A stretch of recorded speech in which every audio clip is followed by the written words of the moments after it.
জাহের আলভীর স্ত্রীর সাথে হয়েছে, সেটা পিছনে একটা পরকীয়া সংক্রান্ত ব্যাপার ছিল। আমরা দূর থেকে হয়তো এত কিছু জানি না, বাট এতটুকু বুঝতে পেরেছি যে কোনো একটা মানুষ যখন সুইসাইডাল অ্যাটেম্প নেয় তখন তার মনে কি পরিমাণ দুঃখ, কষ্ট এবং কি পরিমাণ সে আঘাতপ্রাপ্ত হলে মানসিকভাবে সে এত বড় একটা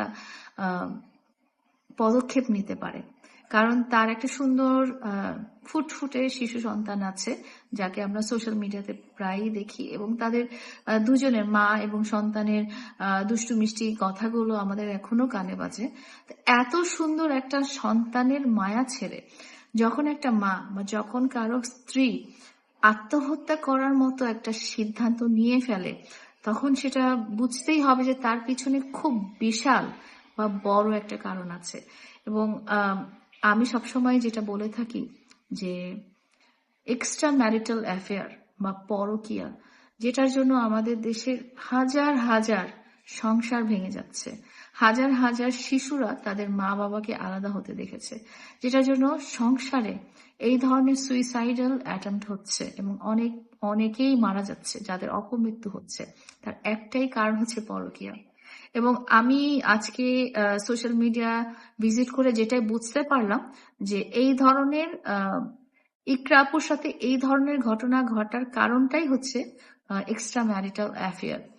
তো আমার দেশের আইন, আদালত, দেশের সরকার এবং দেশের বুদ্ধিজীবীদের কাছে এই আবেদন যেন পরকীয়া করাটা থামানো হয় আইনের মাধ্যমে, এবং যারা পরকীয়া করেছেন তাদেরকে দেশের সর্বোচ্চ শাস্তি দেওয়া হয়।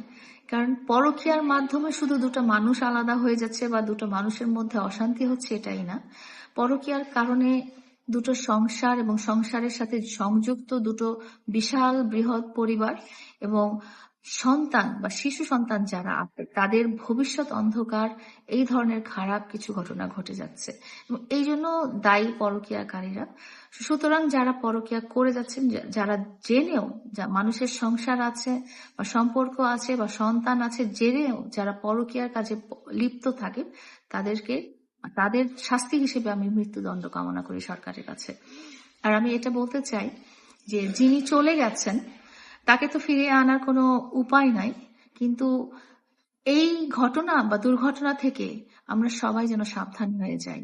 আমরা যেন সম্পর্কের ব্যাপারে আমরা যেন গুরুত্বটা বজায় রাখি। আমাদের কাউকে ভালো নাও লাগতে পারে, আমাদের কারোর সাথে সংসার করতে ইচ্ছা নাও করতে পারে, কিন্তু সেটা সম্মানজনকভাবে সেপারেশন হয়ে যাওয়াটা বা সেটেলমেন্টে যাওয়াটাই দরকার। এমন কোনো পর্যায়ে নিয়ে যাওয়া উচিত না যেন আমি মানসিক অত্যাচারে বা মানসিক চাপে সুইসাইডাল অ্যাটেম্প করতে যাই। তো সবার কাছে আমার বিনীত অনুরোধ যে সম্পর্কের মর্যাদাটা রাখবেন, এবং সকল নারী এবং পুরুষকে বলছি যে অবিবাহিত নারী এবং পুরুষ অনেক আছে দুনিয়াতে, যার সুন্দর সংসার আছে, যার সন্তান আছে, যার পরিবার আছে, তাদের সংসারটা নষ্ট করবেন না। আল্লাহ তাআলা বলেন না যে আমাদের ধর্মেও আছে যে মন ভাঙলে একটা মসজিদ ভাঙার মতো অপরাধ হয়ে যায়। সেখানে মনের সাথে আপনি যদি একটা সংসার ভাঙেন বা একটা সন্তানকে ইনসিকিউর পরিবেশ দেন, মা বাবাকে আলাদা হতে ইনফ্লুয়েন্স করেন, সেটা তো দুনিয়া ভেঙে দেওয়ার মতো পাপ হয়ে যাবে। পরকীয়া একটা চরম পাপ, পরকীয়া একটা চরম অপরাধ, এবং এই অপরাধের এই পাপের যেন বাংলাদেশের মাটিতে সর্বোচ্চ শাস্তি দেওয়া হয় বিচার কার্যে।